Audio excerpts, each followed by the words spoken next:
O problema de 2 filmes por ano no DC Studios. Eu vou colocar aqui como um problema porque lá na frente é uma coisa que eles vão ter que resolver aí nesse universo. Eu vou falar o que eu acho sobre isso e o que eu acho que vai acontecer.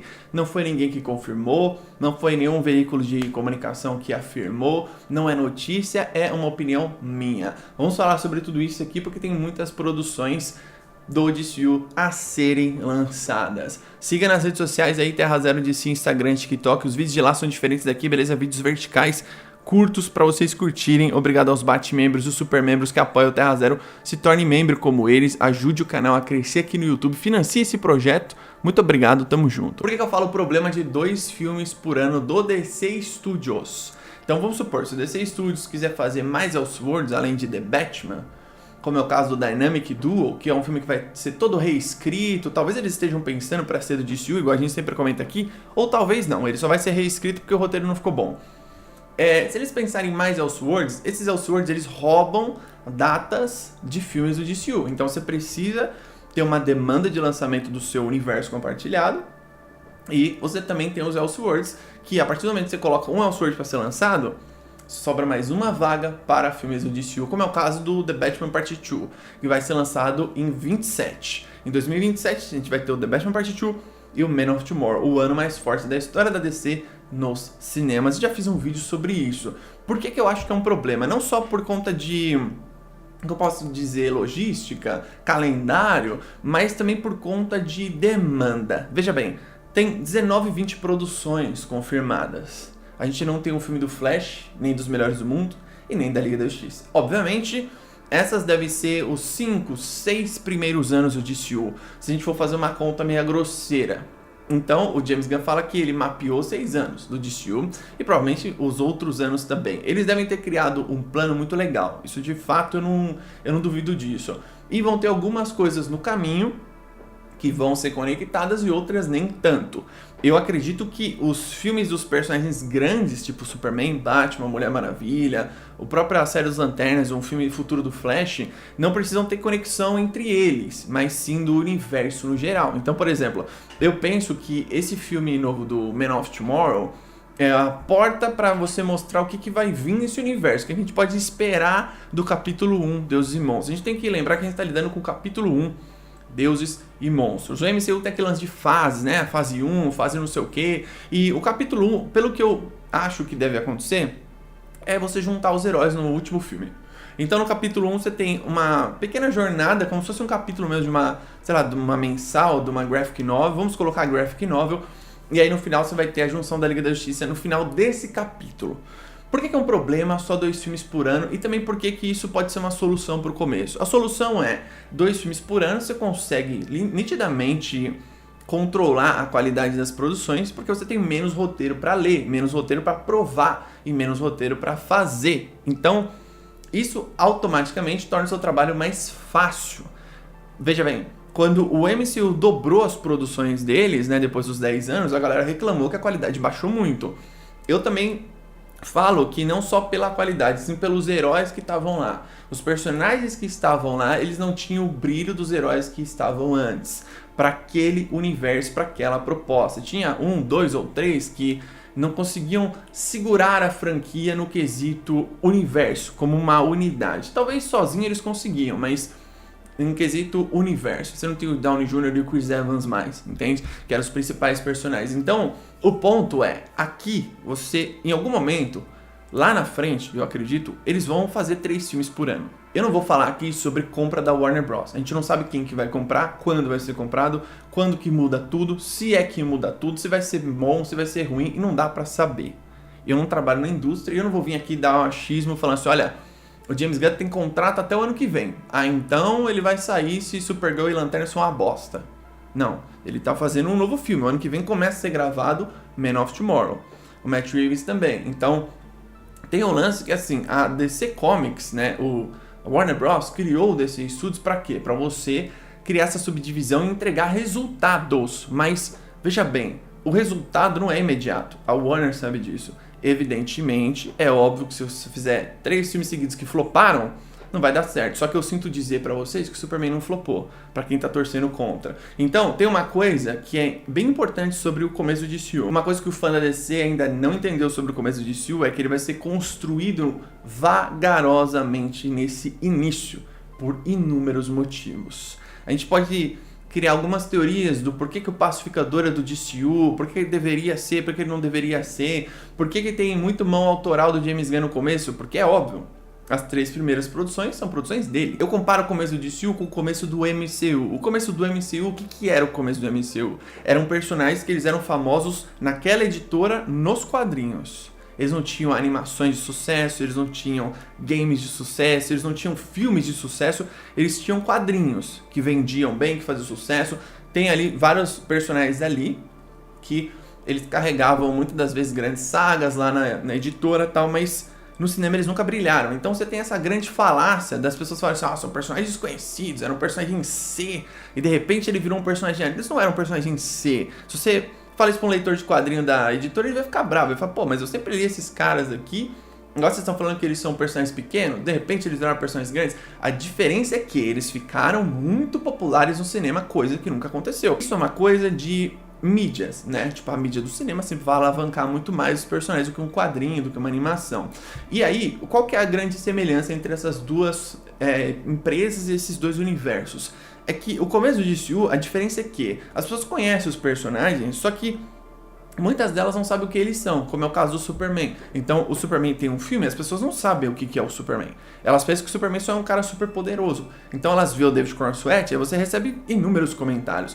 Comentários do tipo, eu não sabia que o Superman era legal desse jeito. Quando eu ouvi esses comentários, isso se reflete aos últimos anos. Superman apático, Superman sombrio, Superman descartável. Então, o que aconteceu? O ator, para alguns fãs, era maior do que o personagem. Uma coisa que eu acho patética. A mesma coisa se chegar e falar assim, esse jogador, ele é maior do que o seu time. Não. O seu time é maior do que o jogador, ele sempre vai ser a instituição. Falando de times grandes, óbvio. O caso do Superman é o começo de um universo que vai aos poucos se reerguendo. Supergirl, Lanterna, Superman, o Homem do Amanhã e tal. Você tem todas essas outras produções. Mas por que é um problema 2 filmes por ano? Porque não vai suprir a demanda de todos os projetos. O James Gunn deve saber disso. O Peter Safran também. A princípio, é tudo muito cauteloso, porque a Warner perdeu muito dinheiro com a DC. As pessoas falam, a Warner não tem dinheiro. Não é que a Warner não tem dinheiro. A Warner não vai rasgar dinheiro igual ela rasgou. Pega o orçamento de Batman vs Superman, por exemplo.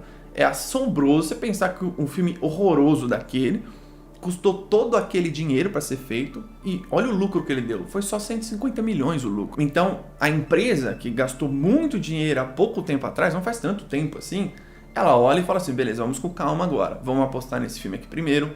Faz essa série, faz esse filme aqui, faz essa série, vamos com calma, certo?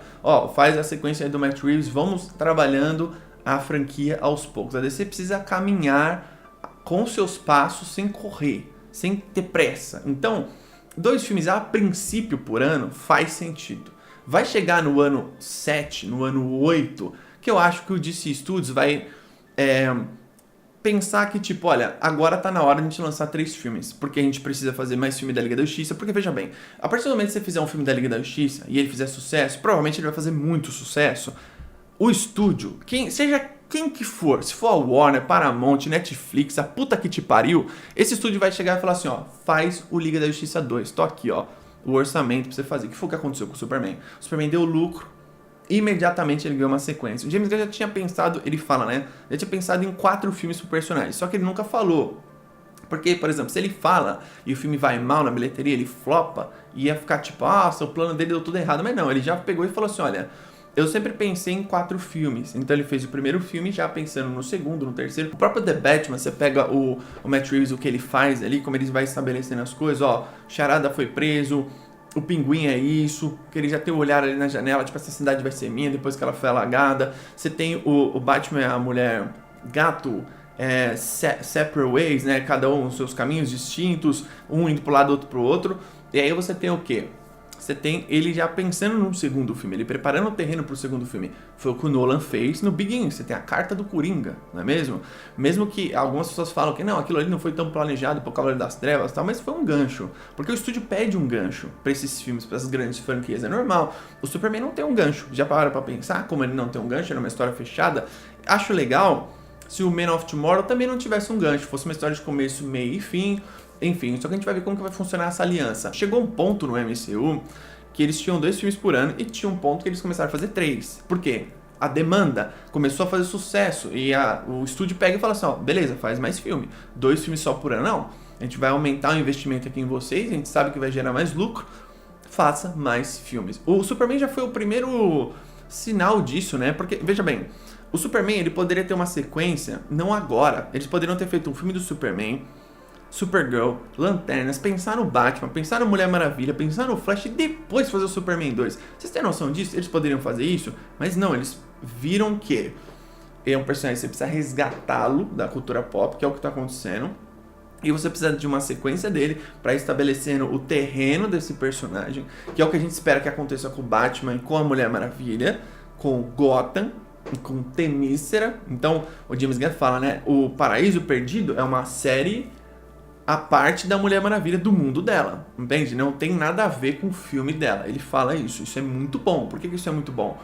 Lá no futuro, vamos fazer uma... né, vamos sonhar um pouco. Sonhar é de graça. Vai ter uma guerra, por exemplo, vai ter uma grande guerra. Vai vir as Amazonas. Aí você que assistiu a série, você vai falar assim, olha, elas são foda porque eu assisti a série delas, entende? E você também tá trazendo o mundo delas aqui pro DCU, né? O mundo de Themyscira, Ilha Paraíso, todo o lance da mitologia, dos deuses, enfim. E aí você tem a Supergirl para ajudar o núcleo do Superman, você pode trazer o Luthor fazendo o Superboy, você pode fazer um monte de coisa. Batman, vocês não ter dúvida que vai ter Robin, Asa Noturna, Capuz Vermelho, Batgirl, vai ter esses personagens todos. Por quê? Esses 3 personagens, na minha opinião, mais o Flash e o Lanterna, o Flash é uma incógnita ainda, mas o Lanterna tá meio claro o que eles vão fazer também, e vai ser um personagem bem aproveitado. Eles precisam todos trabalhar esses núcleos. Será que o Aquaman vai ter um núcleo bem trabalhado? A gente não sabe. O Aquaman e o Flash, o James Gunn confirmou no DCU, mas não vão aparecer nesses 2 primeiros anos. Esses próximos 2 anos, ele fala. Existem personagens que você pode introduzir no filme de outros, como é o caso do Flash, igual eu já falei aqui no vídeo. Você não precisa fazer um reboot automaticamente de um filme dele. Você pega um ator, fala assim, ó, você vai ser o Barry Allen, ou sei lá, você vai ser o Wally West. Não importa qual que seja. E você vai aparecer no Superman 3. Aí você introduz ele no Superman 3, depois você faz o filme dele. Isso é perfeito pra você fazer. Igual alguém me perguntou no vídeo de respostas, perguntas e respostas, eu não consegui responder todo mundo. Lá na aba comunidade, se os Titãs, por exemplo, seria uma equipe que você trabalharia eles antes de juntar eles. Não, os Titãs é uma equipe tipo os X-Men. Você não precisa fazer filme de cada um, depois juntar eles. Mas, pra eles terem peso, eles precisam vir depois da Liga. Acho que todo mundo concorda. Finalizando o vídeo aqui, 2 filmes por ano não vai suprir a demanda desse universo, se tudo der certo. Escrevam o que eu estou falando. No MCU foi assim, eu acho difícil ser diferente aqui no DCU. Mesmo que o DC Studios fale assim, olha, nunca pensamos em 3 filmes por ano. Mentira, mentira. Quando vem o sucesso, o Superman é uma prova disso, né? Tipo assim, o Superman foi um filme que ele trouxe um retorno financeiro para Warner Bros. Ele lucrou 125 milhões e tal. E aí o que aconteceu? Imediatamente o estúdio pediu uma sequência. Então o James Gunn, que já tinha planejado 4 filmes, né? Esse é o primeiro dos 4 que a gente viu. Ele já meio que já colocou ali em 2027 uma data, porque ele já meio que tinha um roteiro encaminhado. Ele fala isso, eu já tinha um roteiro encaminhado do segundo filme. Ele tinha a data de 2027, que ia ser do Sargento Rock. É sempre bom pontuar isso aqui. E aí o que eles fizeram? Vamos colocar o Superman aqui. Então, Superman e Batman no mesmo ano de 2027, que é um ano forte. É um ano forte pro MCU, um ano forte pro DCU. Se tudo der certo, vai chegar um ponto que vai ter 3 filmes por ano. E aí, qual que é o ponto? Tomar cuidado para esses 3 filmes entregarem qualidade. É só isso, entendeu? Só isso. É mais difícil, é mais demanda, são produções enormes, é muito dinheiro envolvido? Sim. Mas eles estão lá trabalhando para isso, eles ganham muito dinheiro para isso, né? James Gunn, Peter Safran, toda a galera do DC Studios. Eu acredito que o plano do DCU é bem legal, para onde eles vão, os mistérios que vai aparecendo. Eu gosto quando você não tem noção do que vai acontecer, né? Igual eu falei do MCU, o MCU você sabia qual era o vilão dos 10 anos. O DCU você não sabe se é o Brainiac, você não sabe se é o Darkseid. Eu acho que é o Darkseid, tipo, deve ser o Darkseid, mas Qual que é a primeira ameaça do Deuses e Monstros? Porque vai ter uma primeira ameaça. A gente não sabe. A gente não sabe se é o Brainiac, se é o Mongul, se é o Vandal Savage, se é, sei lá, um anti-monitor, será que eles podem fazer? Eu não sei, a gente não sabe se é uma Legião do Mal, se o Luthor vai se aliar com outros vilões. Tem o Sinestro no Lanternas, tem a Cersei, ela já existe. Você tem esses personagens aparecendo aqui e ali. O Luthor pode chegar e falar assim, olha, já que tem os meta-humanos, vamos juntar a nossa equipe aqui, vamos acabar com esses desgraçados. Porque é a cara dele fazer isso. Pode ser que seja isso. Eu ia adorar se fosse isso, uma Legião do Mal, uma primeira grande ameaça, depois ali do, sei lá, do Mongul ou do Brainiac, enfim, tem gente que já tá confirmando o Brainiac. Eu nunca vou chegar pra vocês e falar assim, ó, tá confirmado, certo? Eu nunca vou falar isso porque ninguém confirmou de fato. Espero o James Gunn confirmar, mas o roteiro diz muito, né? Essa capa do roteiro aí diz muito que possa ser de fato o Brainiac, mas vamos aguardar. O James Gunn é meio imprevisível. Comenta embaixo nos comentários se você acha 2 filmes por ano pouco. Eu acho que mais de 3 filmes é loucura. O MCU teve ano que começou a lançar 4 filmes por ano. A DC lançou 4 filmes por ano, não sei se vocês lembram. Aquaman, Fúria dos Deuses, Besouro Azul e The Flash. 4 filmes que floparam, tudo bem, o universo já tava condenado e tal, mas 4 filmes no mesmo ano, tipo, o controle de qualidade disso é muito difícil, tá ligado? São produções grandes, são mais roteiro pra você ler. Ainda mais você colocar mais uma, outra série ali, tipo, a demanda é absurda, entendeu? E outra, o processo de criação desses roteiros aí, tipo, pode ser muito prejudicial. Batman e Mulher Maravilha, eles estão com o roteiro que começaram a ser escritos esse ano, vale lembrar. Então, se esse ano o roteiro começou a ser escrito, 2027, 28, tem um tempo bom aí pra você fazer um baita roteiro pros dois, vocês não concordam? Então vamos ver o que eles vão fazer aí. O Matt Reeves demorou pra escrever o roteiro de The Batman 2. Iremos ver o resultado em breve aí nos cinemas. Deixa aí embaixo nos comentários a sua opinião, se você acredita que esse é um problema de logística barra calendário do DC Studios a ter apenas 2 filmes por ano. Não tô contando as séries, tá? Os filmes que são mais importantes do que as séries de fato. 2 filmes por ano pra mim é muito pouco para um universo de 10 anos. O MCU não fez 2 filmes por ano ao longo de 10 anos. Em algum momento eles estavam lançando 3 filmes que eu lembro. Deixa aí embaixo nos comentários o que você pensa de tudo isso e o que você acha que eles poderiam fazer aí para lançar 3 filmes por ano. A partir de quando você acredita? Comenta aí. A partir de quando você acredita que precisa ser lançado 3 filmes do DCU por ano, ou pelo menos do DC Studios, se tiver um Elseworld no meio, eu manteria só o The Batman como um Elseworld até que finalize esse projeto do Matt Reeves. Comenta aí nos comentários, tamo junto, até a próxima.